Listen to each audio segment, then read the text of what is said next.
Good evening friends and welcome to GLCIS और GLCIS के online series में आप लोगों का फिर से स्वागत है। ठीक है, तो मैं गजेंद्र सिंह आप लोगों के सामने फिर से पॉलिटिक के MCQ सीरीज़ के साथ में हाजिर हूँ। ठीक है, तो हम सब लोग फिर से MCQ सीरीज़ आपके डिस्कस करेंगे आपके लोगों के साथ में, जिसमें आपका प्री और छोटे छोटे मेंस के छोटे छोटे कॉन्सेप्ट भी साथ में क्लियर होते रहे। ठीक है, चलो हम लोग आगे बढ़ते हैं। चलो ठीक है, आज हम लोग लगभग इसके अंदर संघ और राज्य क्षेत्र का सेकंड पार्ट और कुछ क्वेश्चंस नागरिकता के भी जो संभावित प्रश्न हैं उन्हें डिस्कस करेंगे। ठीक है, क्वेश्चन सिंपल ही होंगे लेकिन रिवीजन हम लोगों का साथ में लगे हाथ होता रहे। ठीक है, चलो सबसे पहले हम लोग आगे बढ़ते हैं। किस संविधान संशोधन के माध्यम से दिल्ली को राष्ट्रीय राजधानी क्षेत्र घोषित किया गया। ठीक है, दिल्ली के अंदर हम लोगों ने देखा अक्सर दिल्ली को NCR बोला जाता है, नेशनल कैपिटल रीजन। क्या कहा जाता है उसे? National capital region. ठीक है, दिल्ली NCR। ये दिल्ली के बाहर का भी कुछ इलाका होता है जिसे राजधानी के क्षेत्र अंदर कंसिडर किया जाता है। ठीक है, तो इसका सही उत्तर क्या होगा आप लोगों का? 69वां संविधान संशोधन। ठीक है, एक्सप्लेनेशन आप लोगों को। ठीक है, तो क्या था? ऑप्शन बी आपका करेक्ट आंसर था। एक बार इसका एक्सप्लेनेशन आप लोग बताते हैं।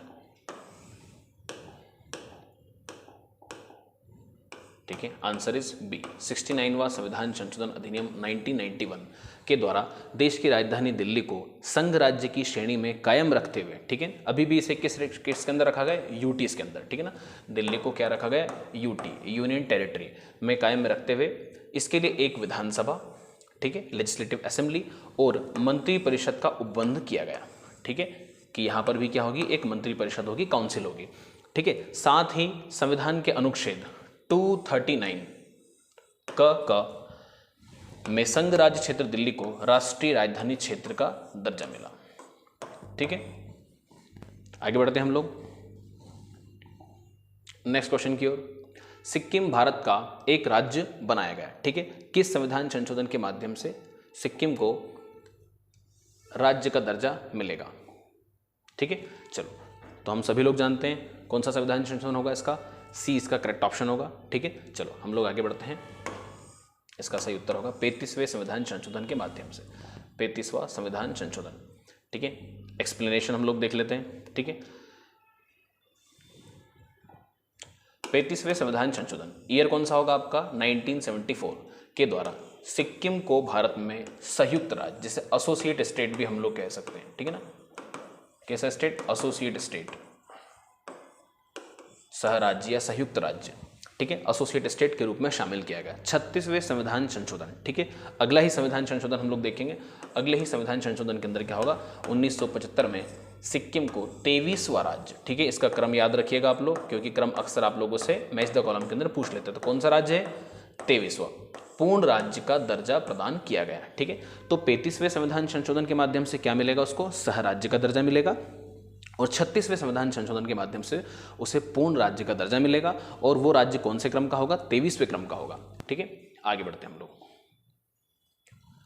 फिर हम लोग आगे बढ़ते हैं। नीचे दिए गए राज्यों को भारत संघ के संपूर्ण राज्य का दर्जा प्राप्त होने का सही कालानुक्रम कौन सा है? ठीक है ना, तो उसका ऑर्डर चेक करना है आपको कि किसको किस हिसाब से मिला। फिर हम लोग आगे बढ़ते हैं।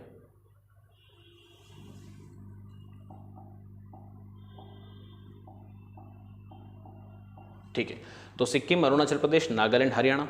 ठीक है, फिर हम लोग नागालैंड, हरियाणा, सिक्किम, अरुणाचल प्रदेश, सिक्किम, हरियाणा, नागालैंड, अरुणाचल प्रदेश। ठीक है, तो इसका करेक्ट ऑप्शन हम लोग देख लेते हैं। करेक्ट ऑप्शन क्या होगा इसका? सबके ऑर्डर से एक बार आप लोगों को ईयर्स सहित याद रखने हैं। ठीक है, तो सबसे पहले संविधान के अनुच्छेद, ये शक्ति किसके पास है? संसद के पास है। और किसके माध्यम से? आपके अनुच्छेद 3 के माध्यम से। ठीक है, अनुच्छेद 1 जो होता है वो लगभग संघ और इसकी पूरी यूनिट्स का विवरण देता है।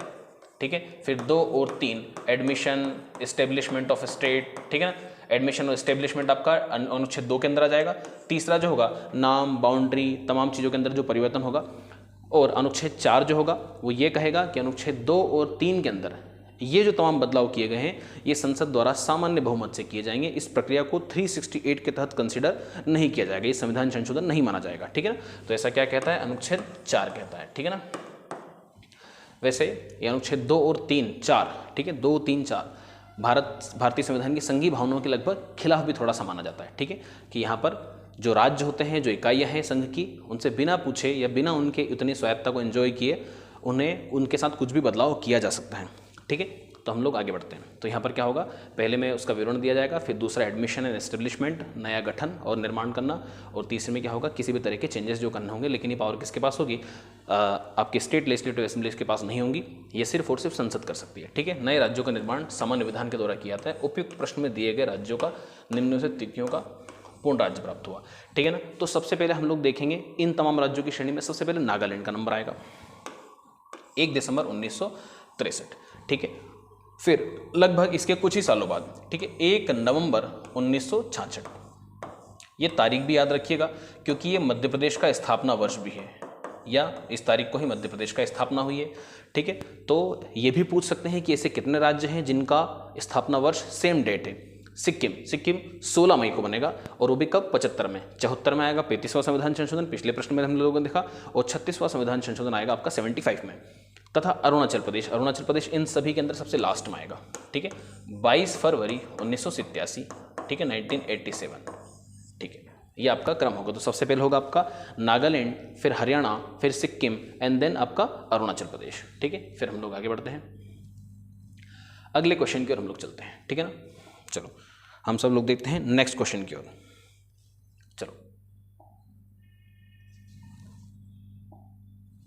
निम्नलिखित भारतीय राज्यों तथा उनके निर्माण के अनुसार कालानुक्रम बनाएं तथा अंत में दिए गए कूट का प्रयोग करते हुए सही उत्तर का चयन कीजिए। तो यहाँ पर भी आपको सही कूट बताना है। सबसे पहले हम लोगों एक बार फिर से इसके अंदर क्रॉस चेक कर लेते हैं हम लोग कि जो कुछ पहले याद रहा है, ठीक है। तो सबसे पहले हम लोग किसको देखते हैं, ठीक है, आपका इसका जो सही उत्तर होगा वो होगा आपका 4, 2, 1, 3 होगा, ठीक है ना। आपका जो बी ऑप्शन होगा वो सही होगा आपका। सबसे पहले हम लोग यहाँ पर आएगा आपका सिक्किम, सबसे पहले इसकी स्थापना मानी जाती है, ठीक है। फिर हम लोग आगे बढ़ते हैं, फिर आपका होगा 2 अरुणाचल प्रदेश, ठीक है, फिर छत्तीसगढ़ एंड देन झारखंड, ठीक है। एक्सप्लेनेशन इसकी पूरी देख लेते हैं हम लोग, ठीक है। तो क्या होगा, करेक्ट ऑप्शन होगा बी सिक्किम। ईयर के हिसाब से हम लोग को फिर से वो करना है। सिक्किम राज्य 1975 में भारतीय गणराज्य का अंग बना। अरुणाचल प्रदेश का निर्माण कब होगा, 1987 में हुआ।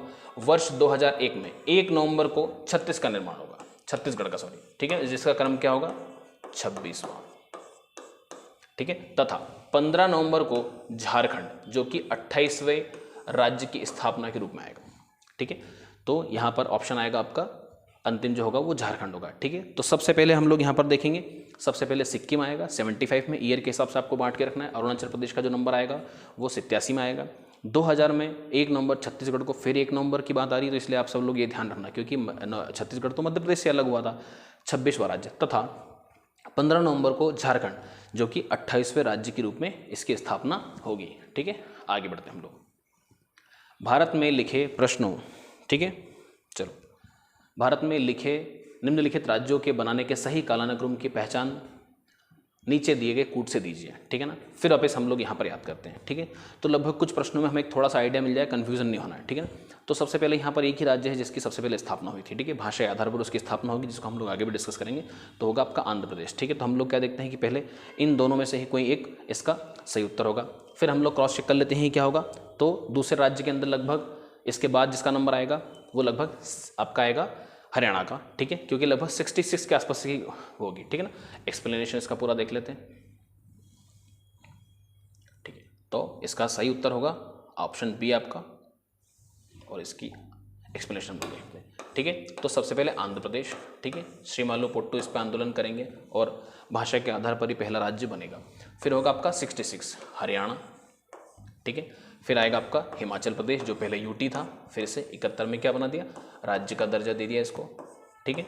फिर आपका आएगा सिक्किम, ठीक है, पहले 74 में सहराज्य बनेगा, ठीक है ना, 35वें संविधान संशोधन के माध्यम से, और 36वें संविधान संशोधन के माध्यम से क्या बनेगा, पूर्ण राज्य का दर्जा इसे प्राप्त हो जाएगा। फिर हम लोग आगे बढ़ते हैं अगले क्वेश्चन की ओर, भाषा के आधार पर राज्यों के गठन हेतु राज्य पुनर्गठन आयोग की स्थापना कब की गई थी? ठीक है, तो सबसे पहले हम लोग ये देखते हैं, तो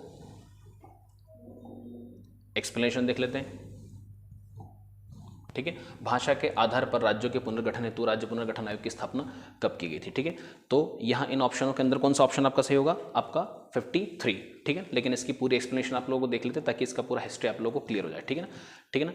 भाषा के आधार पर राज्य पुनर्गठन के आयोग की स्थापना जो है वो की गई थी आपकी 29 दिसंबर 1953।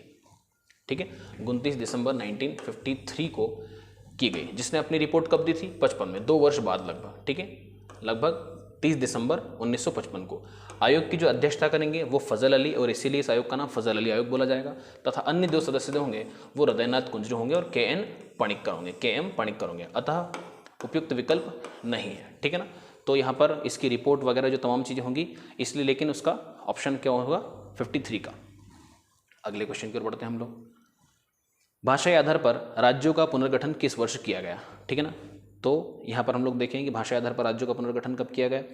ठीक है, सबसे पहला स्टेट जो होगा वो होगा आपका आंध्र प्रदेश। ठीक है, लेकिन यहाँ पर उसका पूरा का पूरा सही ऑप्शन यहाँ पर होगा 56। ठीक है, उसके पीछे कारण देख लो। राज्य पुनर्गठन अधिनियम, ठीक है ना, कब आएगा? 56 के द्वारा भाषा के आधार पर राज्यों का पुनर्गठन वर्ष 1956 में किया गया। ठीक है, उसके पहले आंदोलन हो चुका, आंध्र प्रदेश एक मजबूरीवश जल्दी बनाना पड़ा। ठीक है ना। विदित हो कि भाषा के आधार के सर्वप्रथम आंध्र प्रदेश का पृथक राज्य के रूप में सृजन कब हो चुका था? 1953 में। ठीक है, 1953 के अंदर। ठीक है, चलो आगे बढ़ते हैं हम लोग, अगले क्वेश्चन की ओर बढ़ते हैं। किस देश में दोहरी नागरिकता पॉलिसी ऑफ ड्यूअल सिटीजनशिप का सिद्धांत अपनाया गया है? ठीक है, तो हम सभी लोग जानते हैं कौन सा ऐसा देश है, भारत देश में एकल नागरिकता के सिद्धांत को अपनाया गया है। ठीक है, इतनी विविधताएं थी, इतना सब कुछ था, तो इस तरह का भेदभाव ना हो इसलिए हम लोगों ने एकल नागरिकता का सिद्धांत अपनाया है। और यहाँ क्या है, हम ये पूछ रहे हैं ड्यूअल सिटीजनशिप का, तो वो कौन सा राष्ट्र है? वो है आपका अमेरिका, संयुक्त राज्य अमेरिका। ठीक है ना, तो दोहरी नागरिकता का सिद्धांत संयुक्त राज्य अमेरिका में स्वीकार किया है। वहाँ प्रत्येक नागरिक को दोहरी नागरिकता, ठीक है, एक संघ की नागरिकता होती है और एक वो जिस राज्य से बिलोंग करता है उस राज्य की नागरिकता होती है। ठीक है ना, प्रथम संयुक्त राज्य अमेरिका की और दूसरी उस राज्य की जहाँ वो निवास करता है। इसके विपरीत भारत में एकल नागरिकता की व्यवस्था को अपनाया गया है। निम्न में से कौन नागरिकता के अर्जन हेतु शर्तों को नियत करने की शक्ति रखता है? ठीक है, नागरिकता संबंधी जो भी प्रावधान है इसमें बदलाव लाने की शक्ति कौन रखता है? चुनाव आयोग, राष्ट्रपति, संसद एवं राज्यों की विधानसभाएं सम्मिलित रूप से, या संसद? ठीक है, तो हमारे यहाँ क्या है, संसद संप्रभु है इसी तमाम विधियों को बनाने के लिए। ठीक है, तो the right answer would be parliament. ठीक है, संसद। तो यहाँ पर हम लोग देखते हैं आर्टिकल और उसका पूरा डिस्क्रिप्शन। भारतीय संविधान के अनुच्छेद 11 में यह स्पष्ट किया गया है कि संसद को नागरिकता के बारे में विधि बनाने के लिए संपूर्ण शक्ति होगी। इस शक्ति के प्रयोग में संसद ने नागरिकता अधिनियम, ठीक है, 1955 अधिनियमित किया, जिसमें नागरिकता के अर्जन और समाप्ति के बारे में विस्तार से उपबंध किया गया है। ठीक है, चलो ठीक है। नागरिकता अधिनियम 1955 के अंतर्गत पंजीकरण द्वारा रजिस्ट्रेशन के माध्यम से, ठीक है, भारतीय नागरिकता प्राप्त करने के लिए भारतीय मूल के व्यक्ति को भारत में कितने वर्ष बिताने होंगे? ठीक है, एक पर्टिकुलर टाइम होता है जो हम लोग को बिताना पड़ता है, उसके बाद ही हम लोग रजिस्ट्रेशन के माध्यम से अप्लाई कर सकते हैं कि हमें भारतीय नागरिकता चाहिए। ऐसा वही लोग करते हैं जिनके पास नागरिकता नहीं हो। ठीक है, चलो, तो लगभग होंगे वो 7 वर्ष होंगे। ठीक है, तो हम लोग देख लेते हैं कि ये भी क्या है, नागरिकता अधिनियम के अंदर इन चीज़ों का विवरण होगा। नागरिकता अधिनियम 1955 की धारा 5(1)(a) के तहत पंजीकरण द्वारा भारतीय नागरिकता प्राप्त करने के लिए भारतीय मूल के व्यक्ति को भारत में 7 वर्ष बिताने होंगे। ठीक है, तो ये आपके कुछ संघराज क्षेत्र के बचे हुए प्रश्न थे और कुछ नागरिकता के प्रश्न थे।